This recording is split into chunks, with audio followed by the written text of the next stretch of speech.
El exiliado de la Tierra, por Sam Merwin Jr. Indeciso, Anders Samez avanzó hacia la cómoda butaca tapizada de metal. No estaba seguro de si quería sentarse o no.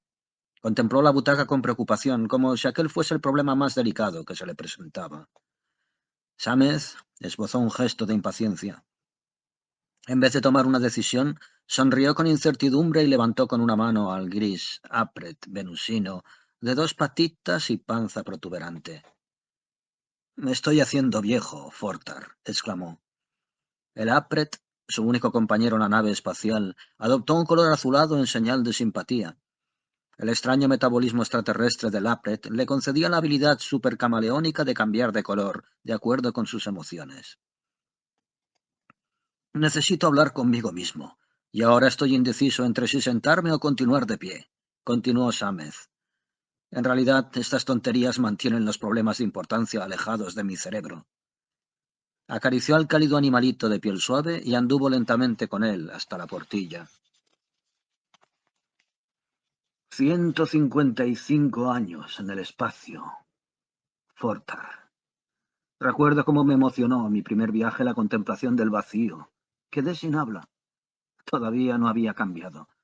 155 años no son nada en el cosmos, pero constituyen más de las 3/4 partes de mi existencia.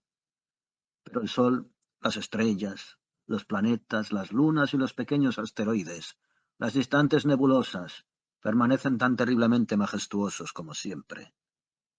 No han perdido ni una fracción de sus aterradoras magnificencias, pero estos 155 años me aburren, me ahogan en mí todo impulso creador.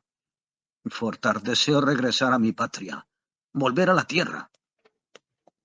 El Apret juntó sus manos casi humanas sobre su gordo estómago y adoptó de nuevo un color azul como signo de simpatía. Sámez asintió con tristeza. «Ya sabes lo que siento. Me gustaría que los seres humanos fuesen tan sensibles a las emociones como tú. Pero a pesar de su rudeza, son mis compatriotas. Dios mío, echo de menos sus voces, su apariencia. Quiero sentir la tierra de mi planeta bajo mis pies, el cielo azul sobre mi cabeza y, ante todo, quiero ver gente a mi alrededor. Necesito de nuevo su respeto». Anders Samez había sido un gran personaje entre los humanos. Como jefe de todo el sistema de transportes interplanetarios, había cursado órdenes que garantizaban la existencia de su planeta natal. Sus naves transportaban de mundo a mundo metales, minerales, alimentos, productos de todas clases, extendiendo un comercio que preservaba a la Tierra de la muerte por inanición. Su labor había crecido en importancia y su dominio le llenaba de orgullo. Fatigosamente, Andar dejó de contemplar la negrura del vasto espacio donde apenas se divisaban signos de vida. Aislados como chispas brillantes, los únicos al alcance de la vista hacían más sobrecogedor el vacío. Andar era un hombre sin planeta. Se dejó caer por fin en la butaca, agotado, abatido por sus sentimientos, acariciando al Apret, muy pálido, en su regazo. Mientras acariciaba al animal venusino, se fijó en las gruesas venas de su mano, la reluciente piel arrugada, incluso cuando estaba tensa. Era viejo, más viejo de lo que debía ser un exiliado voluntario. La locura o el suicidio se estaban apoderando de él tras siglo y medio de vagar por el espacio. «Pero tenía razón, Fortar», se indignó de pronto. El Apret se puso de pie y trocó su color por otro verde. Ander le acarició de nuevo para calmarle. «Sigo insistiendo en que tenía razón. Me trae completamente sin cuidado que la historia me comprenda. Solo espero que la Tierra no lo descubra demasiado tarde. Cuando me marché era el momento de cambiar todo el sistema. Tal vez lo hayan ya modificado». ¿Era un rebelde natural o había sido intolerable el sistema? No lo sabía. Solo estaba seguro de que aquel orden social tan inflexible le irritó desde el primer instante de sus triunfos. Sí, debía ser suya la culpa, ya que todos los demás aceptaron los dictados de aquella sociedad.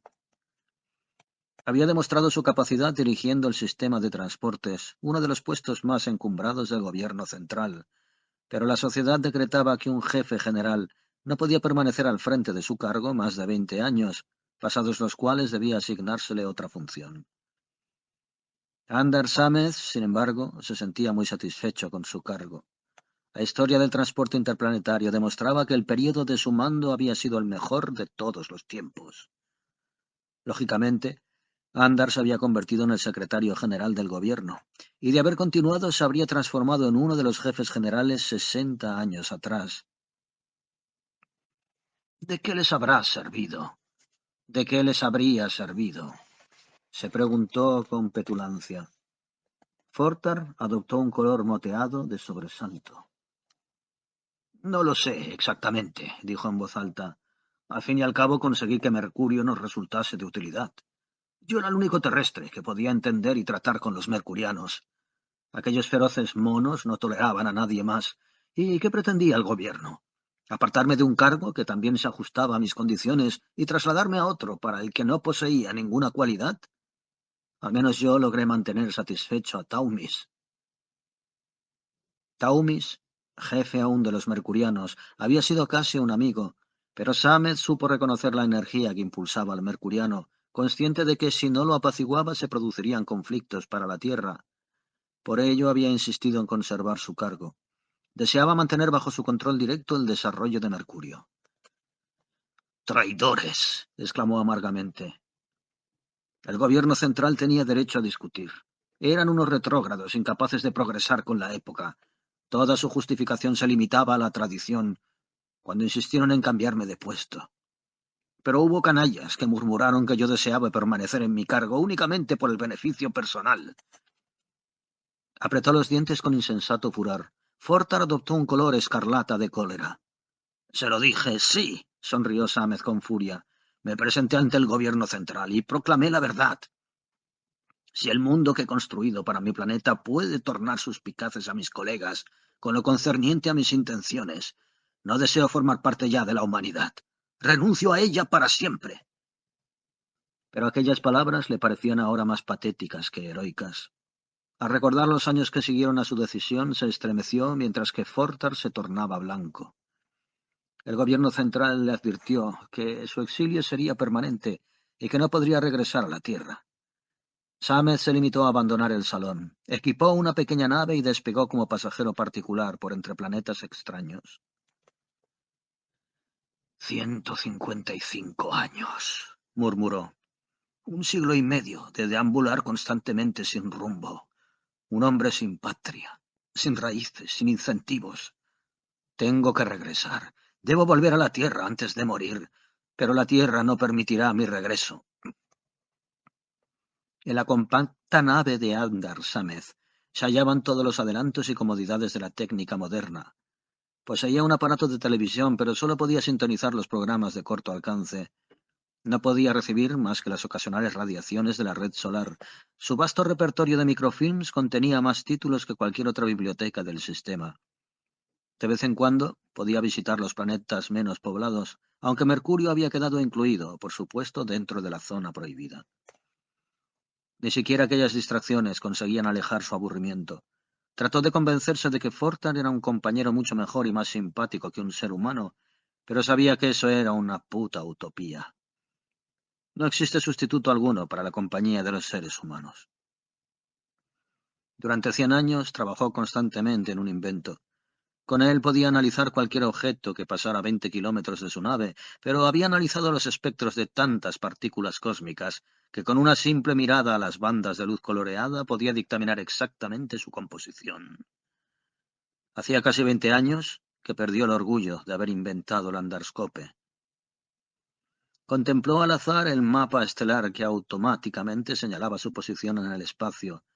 Mirarlo era un reflejo condicionado por sus largos años de astronauta. La nave se hallaba situada entre Venus y Mercurio, mientras sus baterías solares reponían combustible. Para evitar la añoranza solía mantener la nave fuera de la órbita terrestre, pero la lenta radiación del calor de la nave en el espacio requería más energía. Permaneció sentado unos minutos, con una mano sobre el lomo de Fortar, que ahora volvía a mostrar un color azulíneo. Después se puso de pie con incertidumbre y miró a su alrededor, buscando algo en qué ocuparse. No había nada. Solo podía reflexionar o arrastrar sus pies hasta la portilla y contemplar el espacio. Bruscamente se sintió excitado. A su derecha, moviéndose con increíble velocidad, se dirigía hacia él una fila de luces. A cada momento eran más luminosas, más grandes, más impresionantes. Era el convoy de la flota del transporte interplanetario. Se trata de mi propia idea, reflexionó. Lo ideé yo. Cada 2 años enviaba a la flota en un recorrido de buena voluntad por los planetas para demostrarles el poder de la Tierra. Hacía que todas las naves viajasen plenamente iluminadas, pero los demás planetas sabían que en una batalla se presentaban silenciosas, dispuestas a la destrucción. Veo que siguen aprovechándose de mi idea, de albergar una pizca de sentido común. Sabrían que todas mis ideas relativas al transporte eran excelentes. Puso en marcha los motores accionados por los cohetes y se internó en el rumbo que las naves seguían. Pasaron en formaciones de 100, la más cercana a menos de 15 kilómetros de distancia. Andar divisó los tubos sellados por los cuales podía vomitarse la muerte en los combates. Frunció los labios con disgusto al observar que únicamente habían introducido una mejora en las antiguas naves. Poseían un caudal agregado que aumentaba ligeramente la fuerza motriz. «¿Esto es lo que llaman progreso?», se burló con sarcasmo. «Seguro que es el único que han realizado». Asestó su andarscope contra la flota. Las bandas de luz coloreada le demostraron que no había ningún material nuevo en la fabricación de las naves de patrulla. Si yo fuese aún el jefe de transportes, no habrían dejado de progresar intensamente, pensó. Ni siquiera poseen armas modernas, aunque no sean completamente necesarias. Yo habría impulsado otros sistemas y al menos uno habría resultado por completo eficaz. Fortar saltó sobre su hombro. Juntos contemplaron con añoranza y desaprobación la flota que iba desapareciendo. De repente Andar distinguió un destello luminoso por la portilla. La pequeña nave se balanceó violentamente. Sámez se arrojó al suelo. Fortar fue proyectado contra un rincón y trastabilló para mantenerse de pie, amarillo por la sorpresa. El anciano volvió a la portilla, percibiendo unas formas oscuras que avanzaban hacia su diminuta nave. Sámez se animó y corrió a los mandos.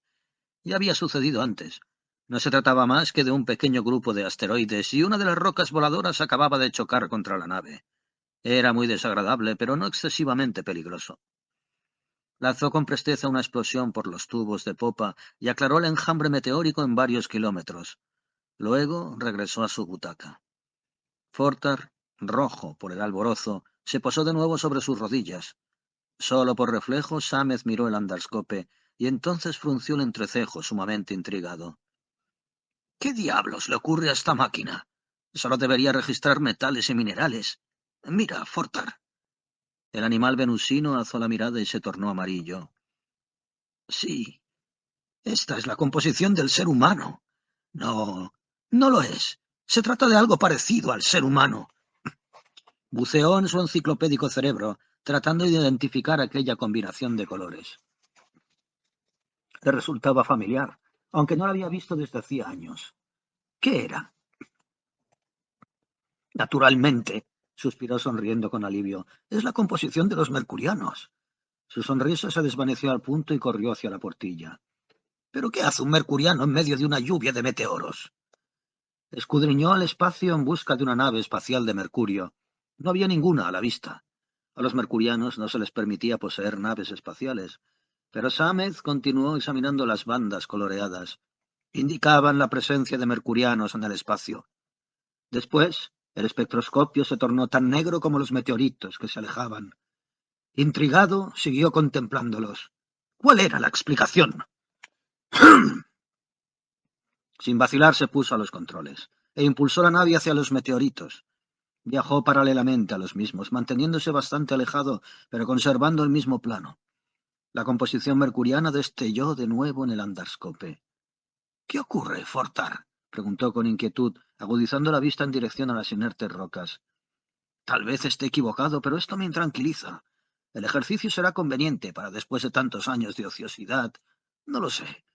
Y no me gusta nada lo que veo. ¿Por qué esta pantalla muestra la composición de los mercurianos cuando es imposible que ninguno de ellos se halle en el espacio? El animal venusiano moteó su pelaje con asombro. Tú lo has dicho, continuó Sámez. Ciertamente esto merece una investigación. Sin vacilar, volvió a los controles y apresuró la nave hacia los meteoritos. Al aproximarse, procuró evitar el choque, pero su atención se dirigía a la pantalla del espectroscopio. La desconcertante forma era mucho más clara. Olvidó su añoranza de la Tierra y se concentró en aquel problema. Los meteoros estaban cruzando la órbita de Venus, alejándose rápidamente del Sol, y por más que Sámez escrutó el grupo de meteoritos, no descubrió ningún rastro de nave espacial. Pero la composición espectroscópica era irrefutable. Al cabo de varias horas, eliminó la posibilidad de un mercuriano en el espacio. Su invento debía funcionar mal. Tal vez la proximidad de la flota terrestre había desequilibrado el delicado mecanismo. Sí, supongo que esto es lo que ha ocurrido, se tranquilizó. Siempre fue un aparato algo raro. Fortar continuó con su colorido escarlata. Bueno, necesito formular alguna teoría, protestó Sámez. Ya sé que esta no es perfecta, pero es preferible imaginar una composición mercuriana donde es imposible que exista ninguna. Se alejó de los mandos como avergonzado. Oh, está bien. Trataré de conseguir la solución. Probablemente tengas razón. Ya no soy el infatigable investigador de antes. ¿Cómo puedo serlo después de 155 años de exilio?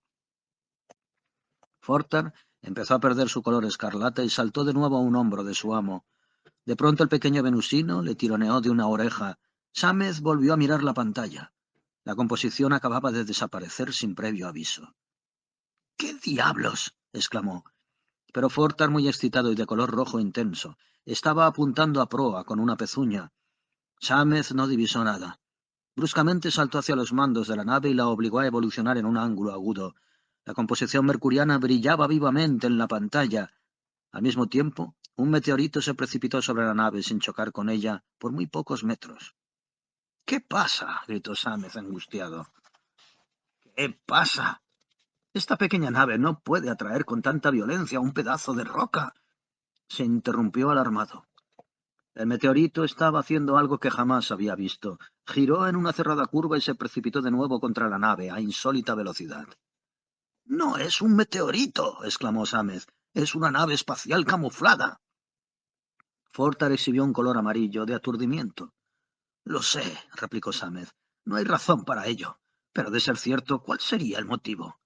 Parece una estratagema de carácter militar, pero la guerra fue declarada fuera de la ley hace varios siglos. Y, sin embargo, esta composición es decididamente mercuriana, lo cual significa que se trata de una nave de Mercurio, y no es solo un subterfugio, porque nos está atacando.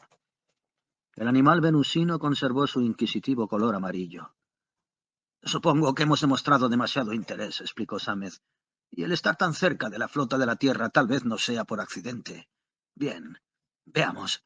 Esta nave no atacó a la flota, por lo que debe estar aquí únicamente en calidad de vigía. Dejó de teorizar. La nave camuflada se dirigía directamente hacia la de Sámez. ¡Cuidado! ¡Vamos a sufrir un choque parcial! La diminuta nave se balanceó violentamente, arrancada de su rumbo. Sámez soltó con presteza los cohetes, situando la nave en un camino deliberadamente dudoso, pero casi al instante cerró los cohetes. Esto les engañará, decidió, al tiempo que, junto con Fortal, se dirigía a la portilla. Ya que emplean sus tretas, les enseñaremos algunas de las nuestras. No ahorraremos combustible, pero les haremos creer que estamos completamente indefensos. Vio cómo la nave camuflada volvía a girar y prosiguió su rumbo incierto, pero la nave de Mercurio parecía suspicaz y continuó observándole durante varios minutos. Sámez comenzó a preguntarse si su estratagema había tenido éxito. Al final, la nave de Mercurio se alejó. Sámez la estudió atentamente mientras desaparecía en la lejanía. Después se dirigió a la biblioteca y proyectó un mapa del sistema sobre la pantalla. —No lo entiendo —musitó como hablando con el venusino—. Esta nave se dirige directamente a la luna de la Tierra. Fortar se movió inquieto sobre su hombro, alternando el color verde con el azul. —Sí, lo sé. Podría tratarse de la misma Tierra. Todo se relaciona, pero la solución no me gusta. A los mercurianos no se les permite poseer naves espaciales, y sin embargo nos han atacado hace poco. La flota está en ruta, lo cual significa que la Tierra se halla indefensa. Al parecer se trata de un ataque contra la Tierra, ¿verdad? Bien, viejo amigo, no te preocupes. Ya encontraremos la respuesta. Conduciendo la nave a toda marcha hacia la Tierra, Sámez continuó ocupándose de aquel problema. Aquellas coincidencias tan peculiares parecían encajar con un ataque a la Tierra, pero en esta teoría existían todavía muchos fallos. Los habitantes del planeta caliente eran extremadamente enérgicos. Podían adaptar la maquinaria y hacerla funcionar con eficacia, pero siempre les había faltado la habilidad de la creación. Cuando los pioneros de la Tierra habían aterrizado en Mercurio, los nativos vivían de manera sumamente primitiva. Siempre habían poseído alimentos en abundancia, refugios fáciles de edificar, y no necesitaban proteger sus cuerpos con ropas. La constante lucha que la humanidad había tenido que librar para su supervivencia les era desconocida, por lo que nunca habían necesitado desarrollar una habilidad creadora. Los gobernantes de la Tierra les hicieron comprender las ventajas de la civilización moderna, erigiendo fábricas industriales en Mercurio, pero a los nativos no se les permitió poseer armas, ya que la flota terrestre era la única fuerza policíaca del sistema. Todas las armas fueron reunidas y conservadas cuidadosamente en el enorme arsenal terrestre situado en el centro del desierto del Sáhara, solo para su uso en un caso de emergencia. Exceptuando las pistolas individuales de rayos paralizadores, para la protección durante la exploración de la cara oscura, los mercurianos iban desarmados. Y supongo que todavía lo están, reflexionó Sámez. De lo contrario, esta nave de exploración no habría permitido que huyese. Se estaba aproximando velozmente a la Luna. Algo más allá se encontraba su patria, el planeta Tierra. A la vista de aquel hermoso mundo azulado, su añoranza creció de punto, convirtiéndose en una emoción poderosa e irresistible. Deseaba volver al seno de la humanidad, formar parte de la misma. Añoraba el viento en su rostro, en lugar del viento prefabricado. Los rumores de la civilización en vez del silencio espacial. La amistad de los seres humanos a cambio de la soledad de la nave. Furiosamente volvió a concentrarse en su problema. No se atrevía a meditar largo tiempo ni con demasiada intensidad sobre su voluntario destierro de todo cuanto amaba. La cara más alejada de la luna estaba vuelta hacia él, medio iluminada por el sol. Durante innumerables eones de tiempo, aquella cara oculta había sido un enigma para el hombre, pero ahora sus cráteres, sus picos y sus hondonadas se hallaban perfectamente delimitadas en el mapa del sistema. Entre su nave y aquella rugosa superficie, distinguió el falso meteorito. Se dirigía directamente hacia el enorme cráter menoriano. De haber estado el cráter vacío, Sámez no se habría mostrado inquieto. Habría podido bajar hasta una cierta longitud de onda, convocando a las fuerzas terrestres de la Luna para que acorralasen a los invasores. Pero en cambio, distinguió el fondo del cráter, salpicado de diminutos puntitos que poco a poco se convirtieron en formas alargadas cuando la pantalla aumentó la visibilidad. Se trataba de centenares de naves espaciales en estrecha formación. Su apariencia de meteoritos no le engañó. Sabía que las naves habían sido camufladas con un siniestro propósito. Ahora le resultaba claro todo el diabólico proyecto. Los gobernantes de la Tierra no habían logrado destruir la violenta energía de Taumis. El viejo jefe mercuriano no fue neutralizado en su natural versatilidad, como Sámez había solicitado muchos años atrás, y ahora planeaba atacar a la Tierra, mientras la flota se dirigía hacia Plutón. Solo puedo hacer una cosa, pensó Sámez. Si realmente piensan pasar al ataque, Taumis tiene que apoderarse del arsenal del Sáhara. Sus hombres no están armados, pero poseen pistolas paralizadoras. Si el viejo granuja consigue sorprender a la guarnición, es fácil que llegue a apoderarse de todo el arsenal. Entonces podrá armar a su flota y combatir contra las naves terrestres cuando regresen del espacio. ¿Y qué ocurrirá entonces? Fortar se puso blanco de miedo. Supongo que tienes razón, admitió Sámez. Conocemos muy bien a Taumis, ¿verdad? No es precisamente lo que puede decirse un carácter dulce. Con su dinámico impulso, probablemente solo se sentirá satisfecho con la dominación de todo el sistema. Hace siglo y medio advertí ya lo que podía pasar a los jefes de la Tierra, pero esto no sirve de nada ahora. Exiliado o no, sigo siendo un terrestre de corazón. Mientras contemplaba la base de operaciones de Taumis, sacudió la cabeza con admiración. El viejo jefe había sido listo al utilizar la otra cara de la luna. Siglos atrás, los pioneros de la Tierra habían aterrizado en la luna para aprovecharse de sus vastos depósitos de metales y minerales. Las enormes fábricas subterráneas habían empezado a funcionar, pero el descubrimiento del poder atómico y la exploración de otros mundos más ricos y agradables había dejado anticuado aquel proyecto. Por tanto, la luna fue abandonada. Sí, la cara oculta era una base perfecta. Demasiado perfecta, gritó Sámez. Fortar, no podemos perder tiempo. Somos los únicos que conocemos esta traición. Si queremos prevenir a la Tierra antes de que sea atacada, hemos de actuar con rapidez. Tal vez de esta manera los terrestres podrán aumentar sus fuerzas en la guarnición del Sáhara, armándola adecuadamente, y esperar con confianza la llegada de los invasores. Solo les arrollará la sorpresa, y podemos contribuir a ella. Maldita sea la radio.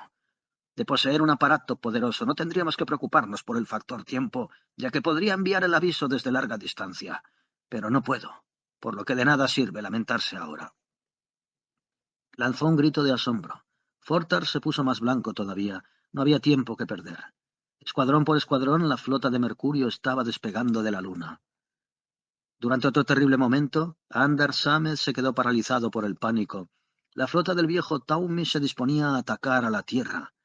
Con la flota terrestre dirigiéndose hacia el otro confín del sistema, él era el único hombre que podía hacer algo.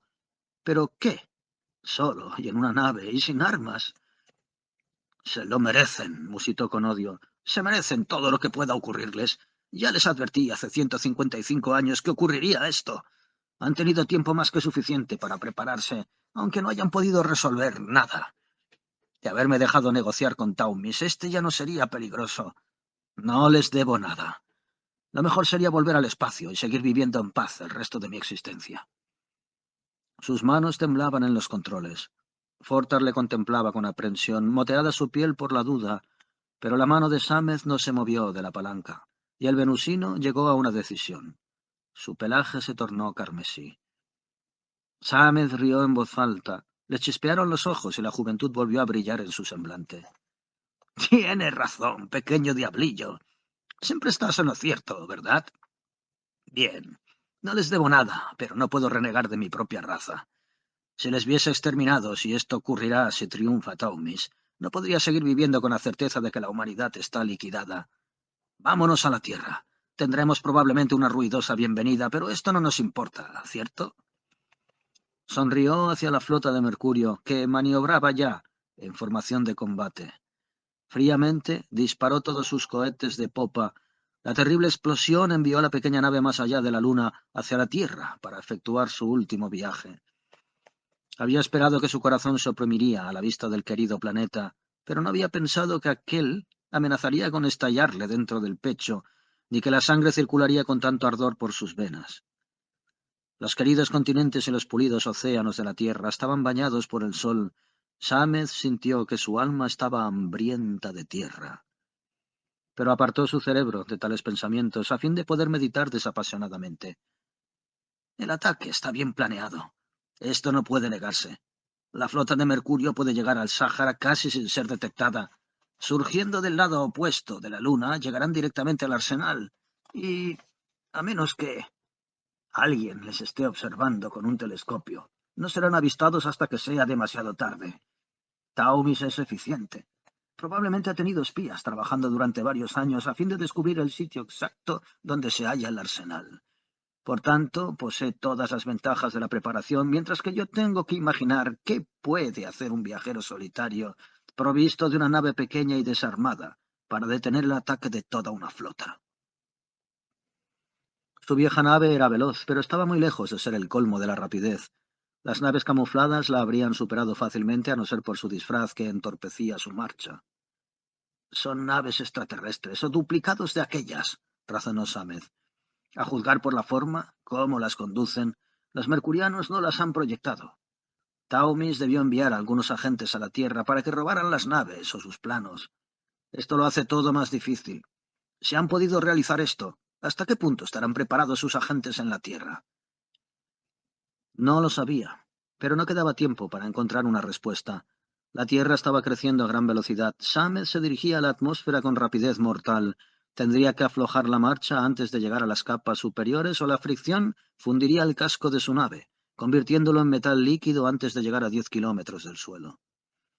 Asió la palanca que disparaba los cohetes de proa. Con el brazo en tensión esperó el momento en que debía frenar el impulso de la nave. Sintió un tirón en su oreja propinado por el antimal venusino y vio que le estaba indicando algo a popa. Mirando hacia atrás vio la flota mercuriana, una fila de meteoritos en dirección a la Tierra. y entonces comprendió que no le quedaba la menor oportunidad, ya que a medida que los contemplaba fueron tornándose más grandes, acercándose más. «Dios mío, qué desdicha», murmuró con amargura. «Aunque consiga llegar a la tierra antes que ellos, deberé convencer antes a los gobernantes del inminente peligro. Tendrán que enviar refuerzos al arsenal, si llegan a creerme, cosa que probablemente no ocurrirá. ¿Por qué tengo que esforzarme tanto en un imposible? Yo podría salvarme. Malditos sean, malditos. ¿Por qué no escucharon mis consejos? ¿Por qué no me decidí a apelar al pueblo?» Calló un instante, mordiéndose los labios mientras las lágrimas anegaban sus ojos. «Pero esto ya no importa. No podría morir en paz si no supiera que la humanidad me sobrevive. ¿Cómo puedo preservar el futuro de mi raza?» La respuesta se le presentó de manera tan brusca y rotunda que sus manos se asieron convulsivamente a las palancas de mando. Sacudió la cabeza con pesar y luego se echó a reír. Por una vez, Fortar se equivocó respecto a su comportamiento y llameó de color carmesí, pero Samez reía con ironía, sin el menor rastro de regocijo. Estudió la tierra, que había aumentado de tamaño casi milagrosamente. Incluso con aquel plan desesperado tenía que vencer en la carrera de la atmósfera. Los atacantes estaban tan cerca que cada vez se iba estrechando más la distancia de ellos con su nave. El cielo estaba perdiendo su intensa negrura a medida que Sámez se aproximaba a las capas superiores de la atmósfera. «Tengo que vencerles», jadeó. «Tengo que vencerles y lo lograré». Los mercurianos tendrían que moderar la marcha antes de penetrar en la atmósfera. Apartó la vista de las naves que tenía detrás para contemplar la pantalla anterior.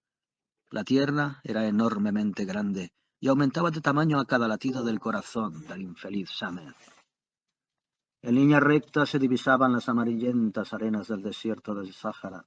Podía divisar ya la mancha oscura del arsenal en su centro. Los mercurianos comenzaban a acercarse peligrosamente, pero Sámez soltó más cohetes por la popa. Acto seguido comenzó a disparar hasta el último cohete a pequeños intervalos.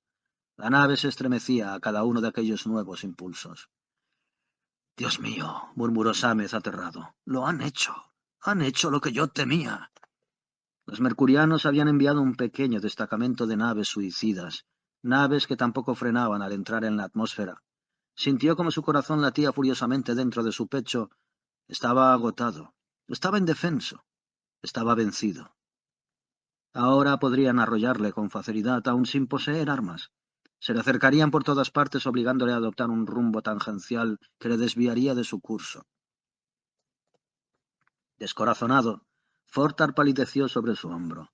Sámez deseó apoyar las manos y la cabeza sobre los mandos y llorar histéricamente. «No es posible», gimió, «tan cerca del triunfo y verme derrotado». La tierra llenaba ya todo el espacio. Las tinieblas habían cedido el paso al azul del cielo. Sámez lo recordaba bien. Aquel color celeste y la vegetación verde siempre habían tenido el poder de llenar sus pupilas de lágrimas durante su prolongado destierro. Bruscamente se enjugó los ojos y miró hacia atrás, donde se hallaban las naves mercurianas. Estaban a menos de 2 kilómetros de distancia. Jamás conseguiría... Esperaba que los mercurianos chocasen con su nave por ambos lados, pero no ocurrió así. Oyó cómo las paredes de su propia nave empezaban a temblar ligeramente, de manera monótona, y sintió cómo el aire se calentaba dentro de la cabina. Se hallaba dentro de la atmósfera terrestre. «No podrán resistirlo, Fortar», exclamó con alegría y consuelo, viendo cómo las naves de Mercurio iban quedándose rezagadas. «El calor será excesivo para ellos. Las naves suicidas no pueden enfrentarse con la muerte por fusión».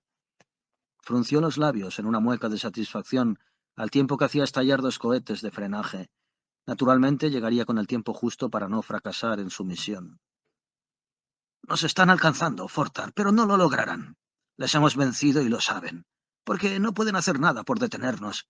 Bien, ahora vamos a hacer una cosa que me aterra, pero con ello impediremos que nuestro planeta sea conquistado. Fortar, en la historia se me recordará como el único salvador de la humanidad y tú serás considerado como el Apret más valiente del universo». Fortar enrojeció de placer. Sámez acarició la diminuta cabeza del venusino. «Ojalá los jefes se fijen en mí por una sola vez. Si los mercurianos poseyesen armas, ya nos habrían hecho volar en 1000 pedazos más de una vez, y este habría sido el final de mi proyecto. Pero no las poseen, por lo que podremos vencerles. Sí, les venceremos». Ya era tiempo. La Tierra era ya un enorme disco de 2 dimensiones. Sámez distinguió el clamoroso y aterrador silbido de su aproximación al planeta en el distante horizonte, al tiempo que zumbaban las naves de transporte estratosférico que con alarma se apartaban de su rumbo. Abajo los edificios del arsenal comenzaron a adquirir su inequívoca forma. Sámez reconoció los torreones, los depósitos y cobertizos de las inadecuadas naves de persecución, los barracones de la tropa, los principales edificios del arsenal. Sámez cerró los mandos y cogió al venusiano, que durante tantos años había sido su camarada. Volvió a contemplar la escuadrilla de naves suicidas destacadas para detener a la suya. El viejo sonrió triunfalmente y el Apret se puso completamente escarlata de satisfacción.